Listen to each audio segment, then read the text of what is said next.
Hola, ¿qué tal amigos? Buenas tardes, les mando un fuerte abrazo donde quiera que se encuentren. Espero que todo esté muy bien y que tengan un excelente lunes. Hoy estamos a 17 de mayo del año 2021 y aquí estamos con otra nota más.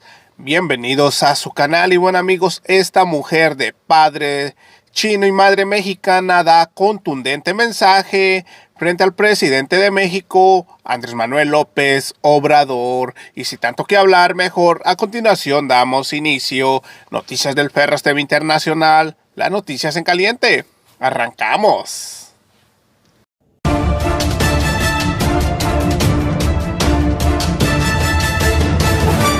Noticias del Ferras TV Internacional. Así es, mis estimados amigos. Les mando un cordial saludo a todos los suscriptores y a los nuevos suscriptores de este canal Noticias del Ferras TV Internacional y en el segundo canal Chido el Coto Político, y a los que gusten seguirme en Facebook me pueden buscar como Noticias del Ferras TV Internacional. Y bueno amigos, esta mujer dio su discurso y dejó a todos sorprendidos en este día tan importante a petición del perdón por los agravios a la comunidad china en México, esto desde Torreón, Coahuila. Y bueno amigos, vamos a ver las palabras de esta persona y del presidente Andrés Manuel López Obrador. Acompáñeme. China en México.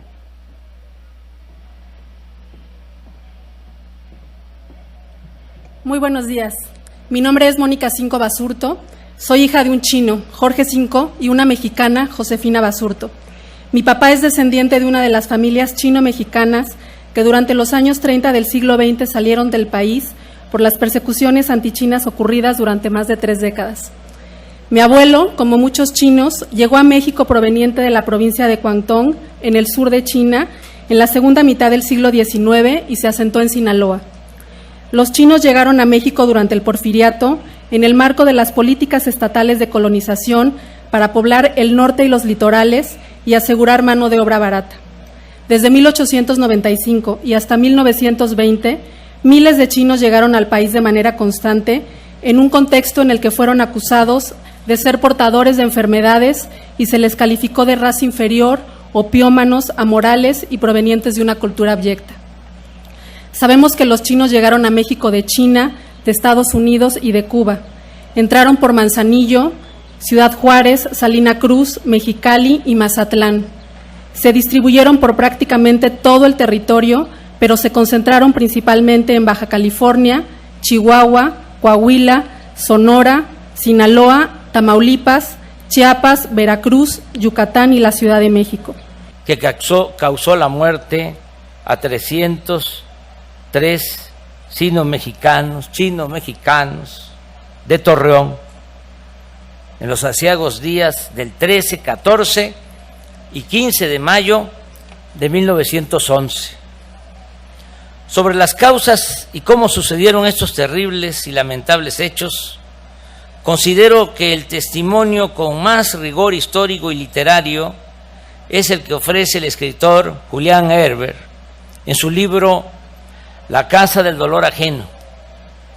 Allí se narra que luego de una de tantas crisis en China de la época, muchos de sus habitantes se vieron obligados a emigrar, primero a Estados Unidos, atraídos por la fiebre del oro en California y por la construcción del ferrocarril.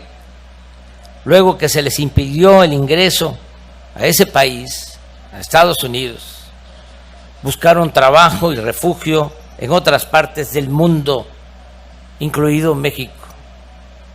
El racismo que han padecido por siglos los habitantes de China es igual o peor que el que han sufrido indígenas, mexicanos o africanos.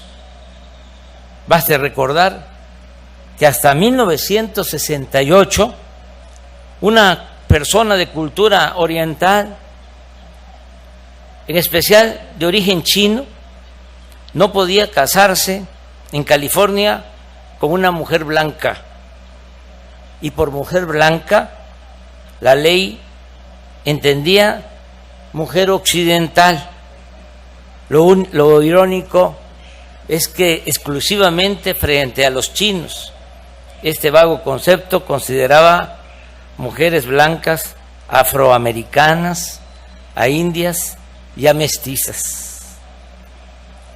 La discriminación se sustentaba en lo más vil y ofensivo. Se repetía que los chinos eran sucios, incultos, arrogantes, individualistas y que carecían hasta de sentido del humor. Y estas estupideces se trasladaron a México, donde a la exclusión y al maltrato se le añadió el exterminio. Da tristeza que incluso en el mejor plan que se ha escrito en México, el plan liberal de 1906 de los magonistas, existe un párrafo vergonzoso que mancha la memoria, la congruencia y la honestidad de estos dirigentes. En ese texto se lee, cito: la prohibición de la inmigración china es, ante todo, una medida de protección a los trabajadores de otras nacionalidades, principalmente a los mexicanos. El chino, dispuesto por lo general a trabajar con el más bajo salario, sumiso, mezquino en aspiraciones, es un gran obstáculo para la prosperidad de otros trabajadores.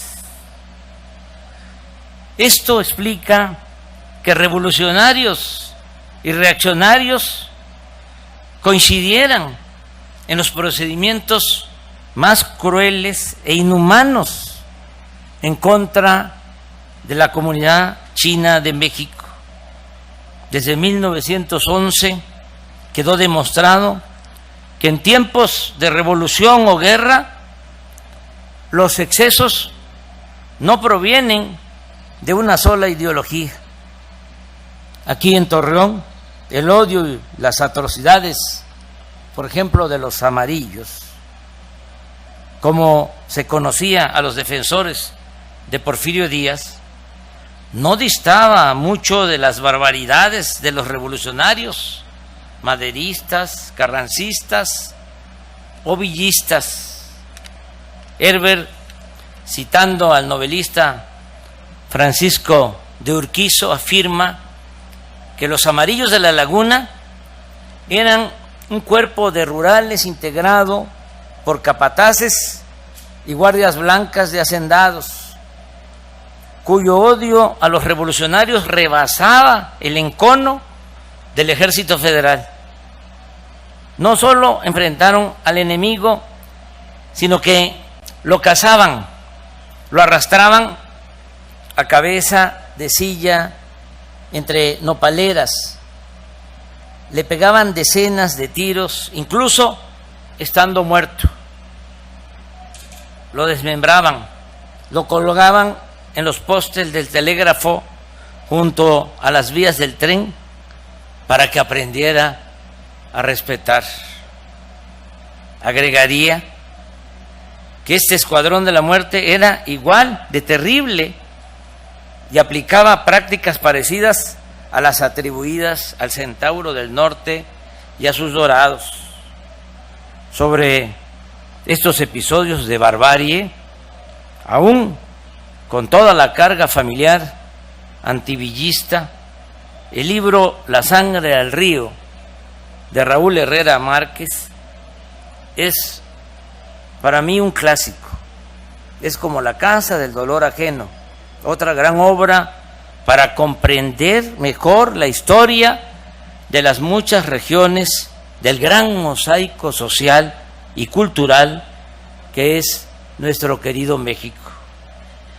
La lección que nos dejan estas historias es que la violencia y la guerra deben evitarse por todos los medios, por sus terribles locuras y por ocasionar las mayores desgracias a los seres humanos. En los días fatales del 13, 14 y 15 de mayo de 1911 se vivió en Torreón una gran tragedia. Los revolucionarios se prepararon con anticipación para tomar la plaza y el Ejército Federal se dispuso a defenderla a sangre y fuego.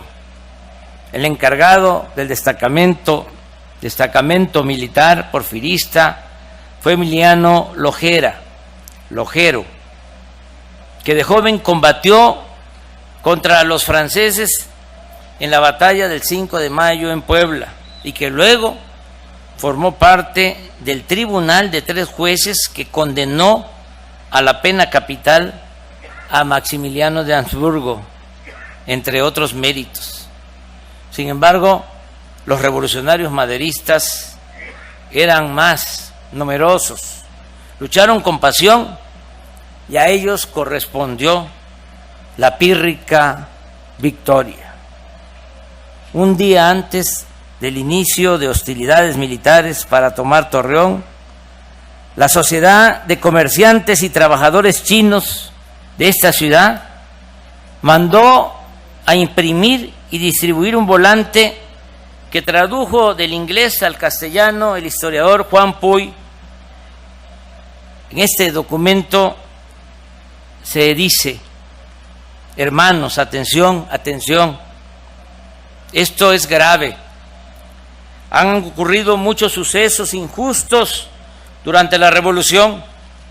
Se nos ha informado que antes de las 10 de la mañana de hoy los alzados unirán sus fuerzas para atacar la ciudad. Es muy probable que durante la refriega se desate una multitud que se dé a saquear las tiendas. Por eso aconsejamos a nuestra gente que cuando las multitudes se junten, cierren sus puertas y se escondan, y bajo ninguna circunstancia abran sus negocios ni salgan a ver la pelea. Y si forzaran algunas de sus tiendas, no opongan resistencia y déjenlos tomar lo que quieran, puesto que de otro modo sus vidas correrían peligro. Esto es importante. Una vez que termine el percance, trataremos de llegar a un acuerdo. Pero todo fue en vano. A la medianoche del día siguiente, narra Herber, el cielo se nubló y empezó la matanza. Tanto los testimonios compilados por el fiscal Rafael Ramos Pedruesa como los que provienen de la tradición oral coinciden en señalar que los campesinos asiáticos fueron asaltados al menos 3 veces. Llegaba una cuadrilla revolucionaria de Lerdo y les quitaba legumbres y herramientas. Luego otra de Gómez Palacio y los despojaba de ropas y centavos. Y al final venía una tercera columna procedente de Matamoros o Viesca o Mapimí y los encueraba, azotaba o apuñalaba porque ya no tenían nada que dar, porque se habían convertido en pocas horas en las personas más frágiles del país, de la laguna, las más sencillas de matar. No faltó quien opuso resistencia y cayó a tiros, pero a la mayoría de los súbditos celestes se le ejecutó porque sí, por odio racial, por envidia económica, por sevicia y para entretenimiento de la tropa. Varias decenas murieron esa noche. Sus cadáveres quedaron tendidos entre los surcos, agrupados en los graneros, descalzos a las puertas de sus cuartos de adobe. Un par de días más tarde, y habida cuenta del problema político que se avecinaba, el maderismo triunfante recolectó los cuerpos. Algunos fueron remitidos a una fosa común en las inmediaciones del cementerio. Otros terminarían semihundidos en las norias del Pajonal. El genocidio costó la vida, como ya lo hemos dicho, a 303 personas de origen chino y a 5 de ascendencia japonesa. El resultado de la investigación limitó el castigo básicamente al fusilamiento de Benjamín Argumedo, quien esgrimió ante el juez la mentira de que al recibir, entre comillas, un nutrido tiroteo, ordenó a la tropa: maten a los chinos. Sin embargo, los más destacados jefes revolucionarios que participaron en la toma de Torreón ni siquiera fueron investigados. Aclaro que en esta deleznable masacre no participó, como algunos siguen pensando, Francisco Villa. Debe recordarse que en ese tiempo el Centauro del Norte estaba en Ciudad Juárez, donde con Pascual Orozco ayudó a Francisco I. Madero a obtener el triunfo en esa batalla contra el Ejército Federal, decisiva para lograr la renuncia y el exilio a Francia del anciano dictador Porfirio Díaz. También debo decir, con pesar, con tristeza, que luego del llamado pequeño genocidio, para robarles y por racismo se continuó persiguiendo y asesinando impunemente a miembros de la comunidad china en México. Después de la matanza de Torreón de 1911, lo que emergió no fue arrepentimiento, ni siquiera autocrítica, sino un permiso simbólico de transgresión. Cualquier vejación contra los cantonenses tenía un antecedente histórico que no solo justificaba, sino que exculpaba la nueva atrocidad. Es comprobable que en Sonora, a partir de 1916, se constituyeron clubes antichinos.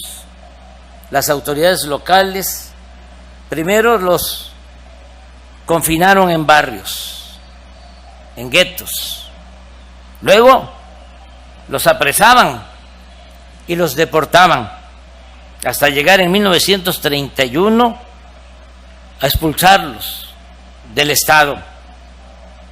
Algo parecido se padecía en Sinaloa, por lo cual muchos orientales terminaron refugiados y viviendo en pueblos apartados de Durango o de Zacatecas.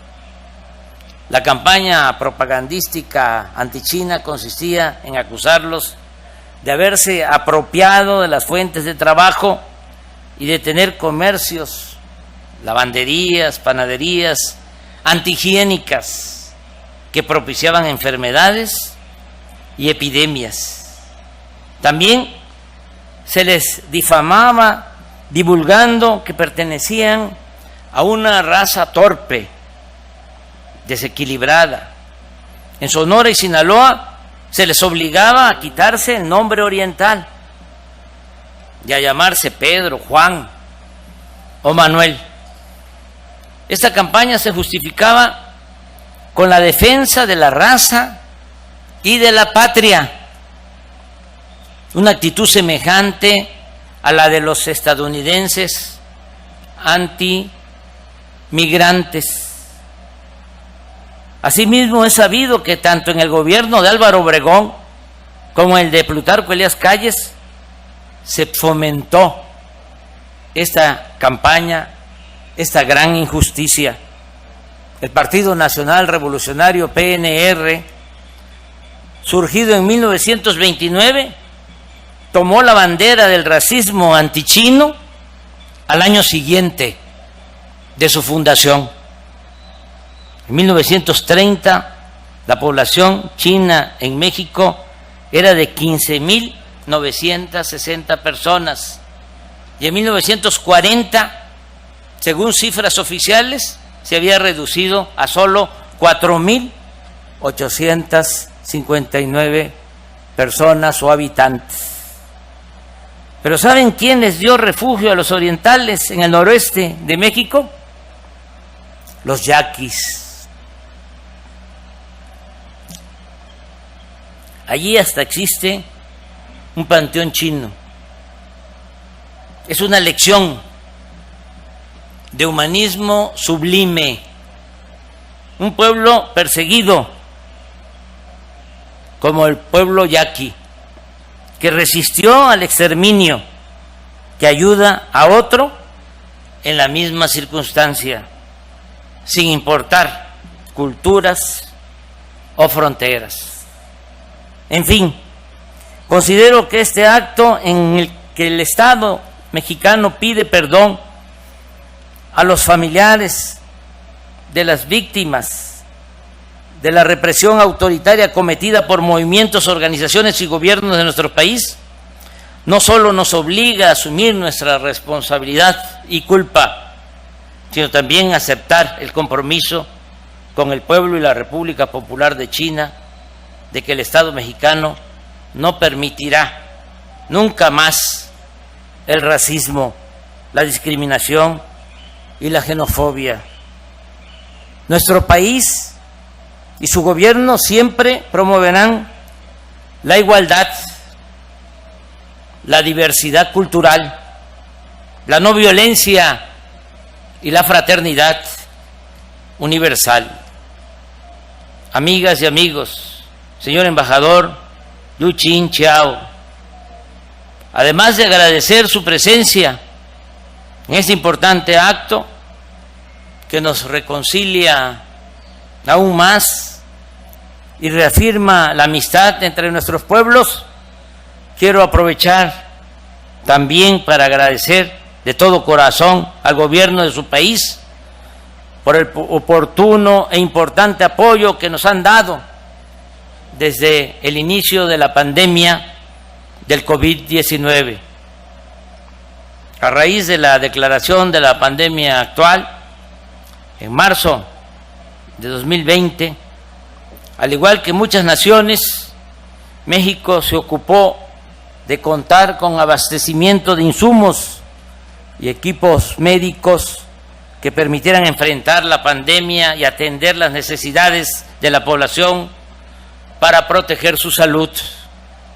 Es por ello que llamé al presidente de la República Popular de China, Xi Jinping, para solicitar su apoyo y colaboración con nuestro país. Hubo una respuesta rápida, fraterna y solidaria por parte del gobierno popular de China. A través del puente aéreo México-China hemos recibido 38 aviones, 25 con insumos médicos como equipo de protección para trabajadores de la salud, ventiladores y pruebas diagnósticas, y 13 aviones con 6 millones de dosis de vacuna Sinovac y sustancia activa para envasar en México, como lo estamos haciendo, otros 6 millones de dosis de la vacuna de CanSino en la planta farmacéutica de Drumex. De esta vacuna de CanSino, México ha recibido más de 4 millones ya de la planta que produce, que envasa en nuestro país. Ya se han producido, repito, más de 4 millones. Al ser de una sola dosis, la vacuna CanSino fue seleccionada para vacunar a todos los maestros, maestras, a los trabajadores de educación del país. Al día de hoy hemos avanzado vacunando al 65% de los trabajadores de la educación de nuestro país, y antes de que termine el mes habremos concluido. Hoy quiero agradecer al presidente de China, Xi Jinping, y a su embajador en México, Yu Qingqiao, así como a los científicos de China, a sus diplomáticos y a sus empresas. Y quiero decir, desde Torreón, nunca vamos a olvidar la fraternidad de China en los meses amargos y angustiosos de la pandemia, por el apoyo solidario que recibimos.